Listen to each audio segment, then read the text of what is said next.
সবাইকে শুভ সকাল। আজ মহানবমী। মহানবমীর উদ্দেশ্য হলো দেবী দুর্গা কর্তৃক মহিষাসুরকে বধ করে মন্দের উপর শুভ জয়কে উদযাপন করা।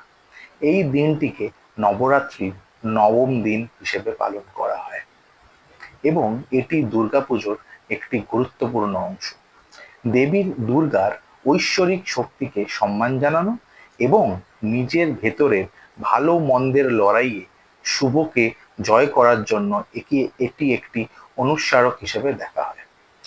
এই দিনটি দেবী দুর্গার মহিষাসুরকে পরাজিত করার ঘটনাকে স্মরণ করে, যা মন্দের উপর ভালোর চিরন্তন জয়কে নির্দেশ করে। এটি ভক্তদের নিজেদের ভেতরের নেতিবাচক শক্তিগুলোকে অতিক্রম করে ধার্মিকতার পথে চলতে এবং আধ্যাত্মিক উন্নতি সাধনে উৎসাহিত করে। এই দিনে মহাস্নান অনুষ্ঠিত হয় এবং ষোড়শপচার পূজার মাধ্যমে দেবীর আরাধনা করা হয়।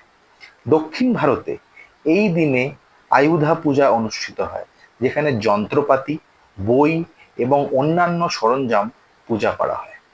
কিছু এলাকায় এই দিনে দেবীর মূর্তি সহ অন্যান্য সরঞ্জাম, বাদ্যযন্ত্র এবং বইপত্রকে পূজা করা হয়। উত্তর ও পূর্ব ভারতে এই দিনে কুইনা পূজা করা হয়। এই ব্যাপারগুলো অনেক সময় অনেকেই আপনারা জানেন, তাও আমি আমার মতো করে সবার সামনে প্রেজেন্ট করলাম।